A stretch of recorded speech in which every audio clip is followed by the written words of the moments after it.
Hi, hello, and welcome.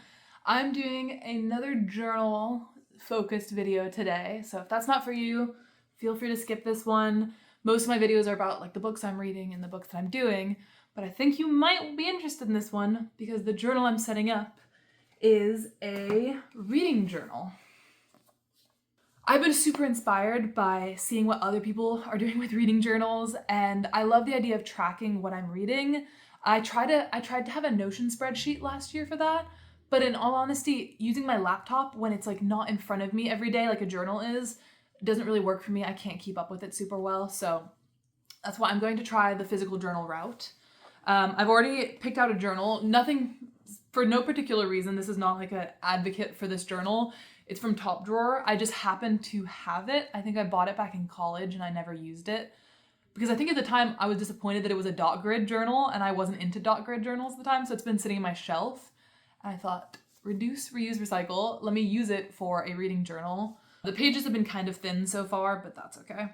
And I have these two stickers on that I really was excited to use for something. A little Heme sticker from Howl's Moving Castle and some ghost lambs on the bottom that I love. We're gonna be setting up this journal today. We're gonna be doing some similar spreads to stuff I've seen online.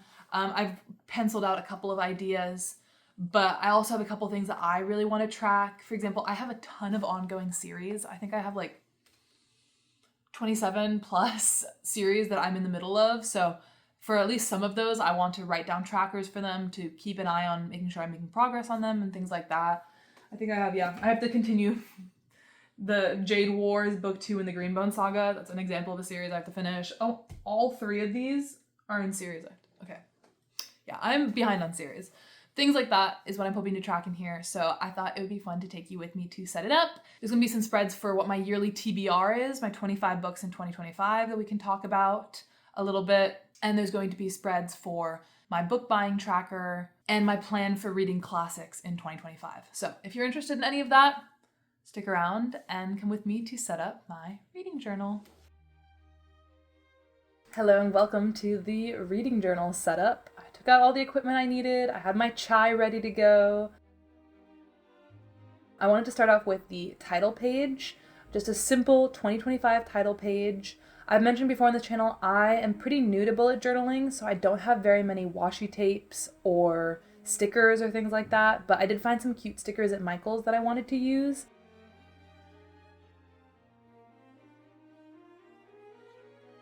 This one ended up looking really cute and I really liked it, but it was a 3-dimensional sticker, so it ended up bothering me too much to actually leave on, so I took it off later while I was working on the journal. But overall, I still like how it turned out. Just kept it simple, kept it clean. I'm skipping the table of contents for now because I wasn't sure what pages would end up where, and moved on to the total library spread that I wanted to do. This is actually like a 6 or 5 page spread, but I just wanted to show this first page and what it's going to look like. Basically, I'm just going to write down and record every single book that I read in 2025 with a little bit of details included for them. The details for this page, I have the date I started the book, the date I finished the book, the name of the book, and the author are the biggest categories. I want them to be like the clearest thing you can read. And then on the second part of the page, I wanted to write the series, if it's a part of a series, so I can make sure I'm not starting any new series, because I have enough, as we'll get to later. The genre the book is in, the medium that it's a part of, whether or not I read it as a library loan, a book from my library, an audiobook, or Kindle book, all of those options, the page count of the book, even if it's an audiobook, like what the page count of the physical book is, and the rating, what rating I gave it, and whether or not it was a reread. I like these categories. I might adjust them in the future. I don't really know if the reread one is super necessary because I don't reread a ton, but I thought it was a nice little mini category for the extra space at the end. And I added the first 2 books I've read this year so far at the time when I was doing this was The Bridge Kingdom and Small Things Like These, just as testers. And then I can show you really fast, I filled out 3 more spreads of pages. I think that each page was around 35 lines, so I think this gave me up to like 150 books. If I read more than that, and they don't have enough pages, it's fine, but I think I left myself enough space. Then the next page that I have is my kind of like drawing library. I know some people use these and they write the names and the titles of the books on as they go. I didn't really want to use it for that because I found that's what I did for last year's reading journal pages for myself. And I found that the long book titles really annoyed me when they got all squished up in the space. So I just wanted to keep it super clean and neat, and I'm just going to be coloring in the books as I read them.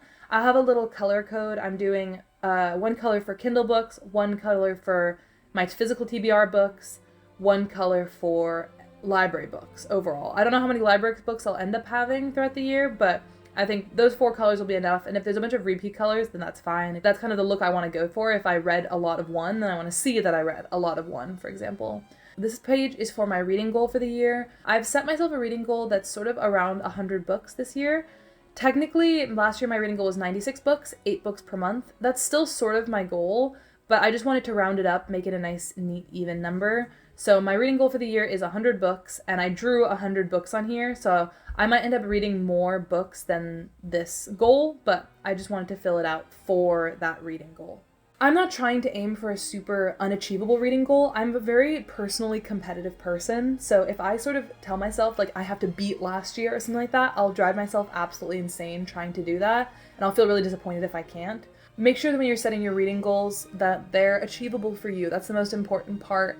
Reading it should be fun.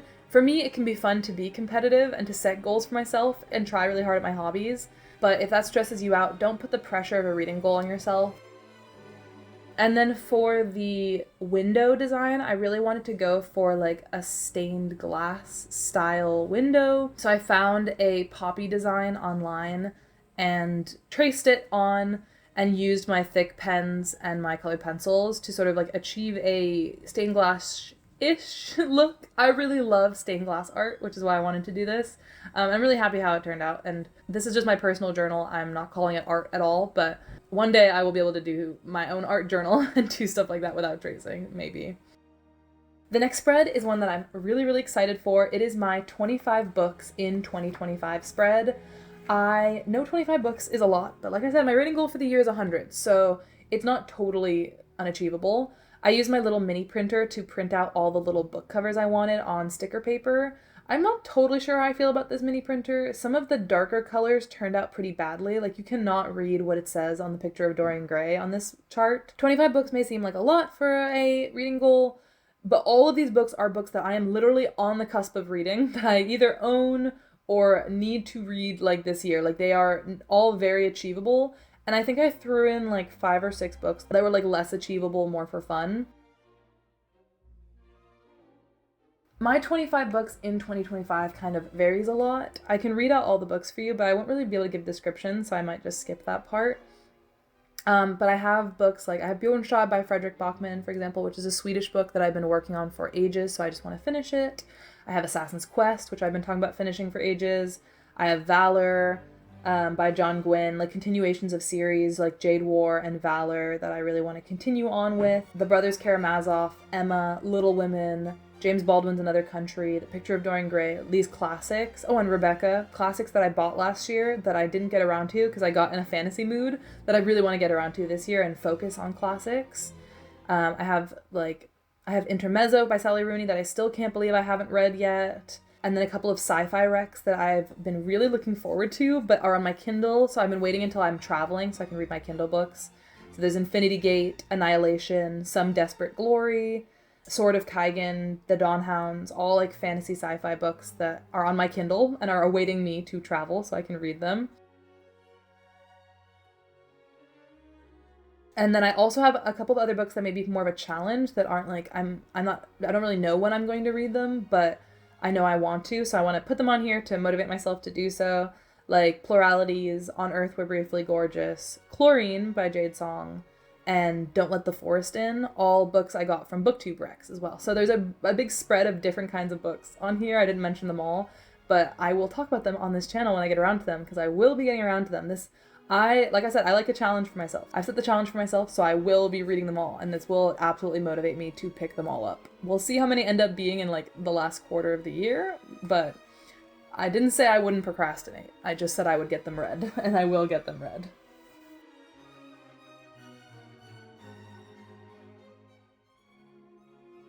The next spread is my monthly stats page kind of thing. This is sort of based off of the stats that I took on all my reading spreads last year.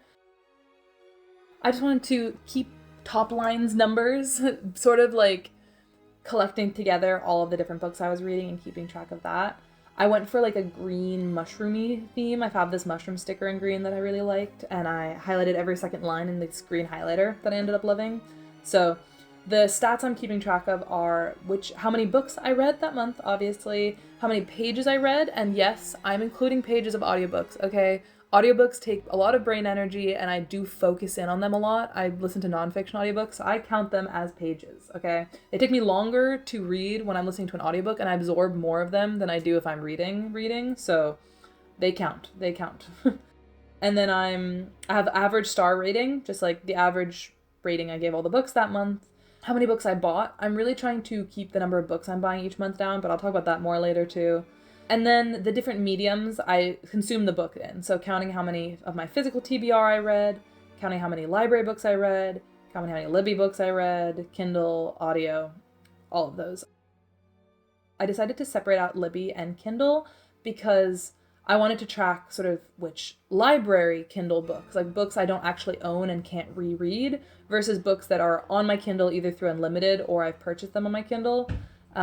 Sort of just tracking them separately for that reason. I don't know if that's necessary, but maybe I'll change it in the future. We'll see. Maybe I'll just do it for this 1 year. But I love how this page turned out. It's so green. It's so pretty. I love how the highlighter turned out.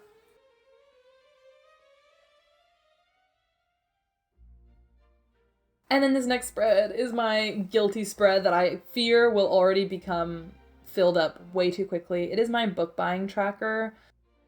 My goal is to bring down the number of books I'm buying, not for money's sake. Although obviously I don't have infinite funds, but I actually buy all of my books secondhand. I really try to never buy a book if it's over $10. Like that is my personal thing. I go to mostly secondhand shops for all of my books, and it's like a strong rule for myself.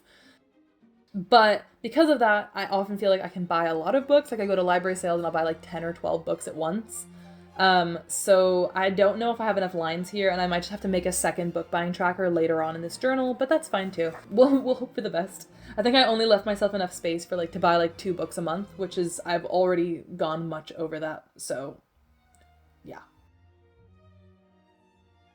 For the book buying tracker, I'm just tracking when I bought it, what day I bought it, the name of the book, the author's name, where I bought it, if I bought it on thrift books online, or which bookshop I bought it at, how much it cost me. I'm trying to keep track of that spending. The description of the book, which cover it was that I bought, for example, was it paperback, hardback, was it a special edition, things like that, and why I bought it, justifying to myself. If I have to justify for myself, then hopefully that will make me more likely to shop responsibly as well, which is a big goal for the year. This next spread is one I definitely ripped off of BookTube. I saw a lot of other people doing this. I thought this was really fun. I don't normally keep track of a lot of new books. I kind of just find out about them after the fact. So I wanted to take a more active role in keeping track of the books that I'm looking forward to this year, because there are a couple. I'm not gonna lie, I was surprised by how many I saw. I got some recommendations from a lot of those books coming out in 25 to look out for that I added to my list. So I don't know if I'm gonna read all of them, but there are definitely books I want to get back to at one point. For example, in March, Go Luck Yourself is the sequel to The Nightmare Before Christmas is coming out, and I thought that book was so fun, so I really want to read the sequel when that comes out. Oh, I can't forget, Emily Wilde's Compendium of Lost Tales is coming out in February. I'm so excited for that. The sequel to The Sunshine Court, The Golden Raven, is supposed to come out in February, so I'm very pumped for that. As well as Rebel Witch, which I think is the sequel to the Crimson Moth series, and I like that one. What else was there? Oh, there's also the sequel to A Fate Inked in Blood. Liked that one. We'll probably read the sequel when it comes out, hopefully. Oathbound, the last book in the Legendborn and Bloodmarked, those books. The last book in that series is coming out. I'm looking forward to. And there are a couple other ones. I left a blank space in September for when it says the next Amina El-Sarafi book is supposed to come out, but the title hasn't been announced. So I didn't want to put it in yet without knowing the title, so I just put the date it's supposed to release down. And in October, the next book in the series of novellas that I read, the Singing Hills cycle, the next book in that series comes out in October. There's one of those that comes out every single year. This year, the book that's coming out is A Mouthful of Dust, which is coming out in October. highly looking forward to that. That's going to be amazing. And yeah, and a couple of other books I saw online that seem promising. Obviously, the most are right now in February and March because those are the next couple of months. But hopefully the rest of the months will fill in as I read more books and become aware of more new books coming out as well. Now this next spread is probably the most important of them all, and the one that's going to guide my yearly reading the most. I am in the middle of a lot of series. That is the curse of loving fantasy, is you're always in the middle of like a ton of series. I ended up counting up every single series I'm in the middle of. I went all the way back to my Goodreads, and I'm currently in the middle of 29 different series. I don't have space for 29 series trackers, so I just picked the ones that I actively want to work on this year. Like, I want to progress in them, and I actually think I can. So my goal is to at least work on every single one of these series, like one of the books, or finish all of these series this year. So I just picked my top ones. The one I'm most excited for is obviously the Farseer trilogy, continuing with Assassin's Quest, and then starting the Live Ship Traders. That's the only one I put on here that I haven't actually started yet, but that's next up in the Realm of the Elderlings. I obviously want to continue Valor with the Faithful and the Fallen series. There's so many of these I want to fill out, but I filled out the ones I've read so far with a little orange pen. I'm probably also going to cross them out to demarcate that I read them in previous years versus the books that I'm adding on and reading this year. But overall, I really love how the spread turned out. I left some space in the bottom blank to add additional series that I decide are important or that I end up working on. I also decided not to add any ongoing series with new books coming out this year. Like, all of these are completed series, or at least I'm behind on the books that are out, versus series that I'm currently in the middle of with new books coming out I'm not adding to the list. This next set of spreads are 2 individual page spreads. The first one is just a little classics reading plan I'm setting for myself. I thought this would be a cute idea because in my head, when I was conceptualizing the classics I want to read in 2025, I was thinking about them in kind of like a seasonal way, where I was like, oh, this classic would go great in winter, this classic would go great in the fall. So I thought it would be fun if I laid them out in that way. This is also another bare-bones spread where I would like the ability to add additional classics to each of the sections after the fact. I'm already thinking I kind of want to throw Mansfield Park in here somewhere, so that might get added, and others as well. But this is just for like old school classics, the seasons I want to read. In the next couple months, I'm going to start A Picture of Dorian Gray, and I'm going to start tackling the Brothers Karamazov, which I'm super nervous for. And then we have Little Women, Emma, and Rebecca. All books I own, all books I'm very excited to read.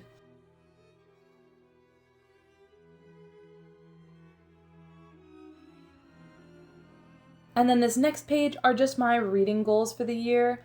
I've never done anything like this before, like a really strict set of goals I want to try to achieve, like to guide the kinds of books I picked up, because I'm very much a mood reader. So I don't know how much I'm going to follow this, but I thought it would be good to kind of take a look at how many of these I'm actually reading every single year. In particular, I want to focus on Danish and Swedish books because I speak Danish and Swedish, but I'm very poor at reading, so I want to improve my reading comprehension. I want to read more old classics, large books, translated books into English, and more books from trans and genderqueer authors, and more underrated books with under 5,000 reviews on Goodreads is how I'm setting that up. And I already have one doorstopper because I read The Well of Ascension was the first book I finished this year, and that was a doorstopper. So I'm already making progress on these goals. And lastly, I went through to make some final touches, starting off with working on the table of contents page I'd left blank before. So as you can see, I'm kind of flipping back and forth and adding on all the pages that I was working on. I don't know how well I'm going to keep track of this throughout the year, but at least I have a little bit in order of the books I'm going to read. My handwriting was atrocious here because this was a brand new pen that I was working with that day, but I still like the pen. It's definitely my fault, but it definitely was not as neat as I wanted it to be.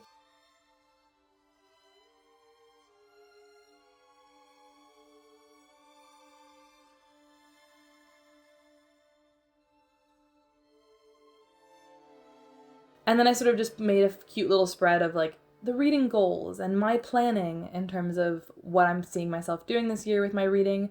Like I said, I don't follow these super strictly, but I have been having some thoughts, and I do like to organize my reading because I'm a kind of competitive person, so I take my hobbies a little bit too seriously sometimes. That's why my top reading goal of the year was actually to have fun and not compete with myself or anyone else. I don't know how well I'm going to follow that, but wish me luck. I also wrote down my planning for which books I want to read, especially my plan. I want to read more nonfiction and educational books this year. That's a huge priority.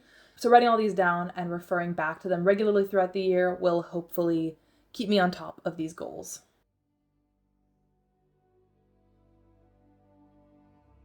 Yeah, and then I just flipped through, cleaned up some of the pages. I think they turned out so beautifully. I'm so happy with how they look overall. Like, all together, each of the color schemes for each of the individual pages look so nice. They make me so happy, especially like the orange page, the pink page, the purple page. I think it worked out really well. I used a set of markers and pens for it, so happy with how it turned out, happy with how it looked. I'm leaving some extra blank space in a couple of places for stickers and things like that. And I'll probably give updates throughout the year as I add to this and fill out my goals. But those are all the pages I have to start off my reading journal. Welcome back. Was that useful? I hope you got some inspirational ideas. I feel like there are definitely things I might add to these spreads. I don't have as many like reading stickers as I want. Oh, one of the things is I took out that front sticker that I use on this front page, so I need a new sticker for that because the 3D sticker was annoying me so much for setting up the other pages. But yeah, overall, I'm really happy with how those spreads turned out. I think they're so fun. I keep looking at them and wanting to use them. So I'm so pleased with that, and it made me really happy. I hope you had a good time watching. Thank you for sticking around to the end of the video. If you did make it this far, leave a comment, leave a like, subscribe, whatever you want to do. Thank you so much for watching. I know this is a very late setup video where like I'm not gonna get this video out until like end of January, but that's okay. That's okay. It's technically New Year's until the end of the month, so as long as I get it done before the end of January, it still counts. But yeah, overall, thanks so much for watching, and I'll see you in the next one.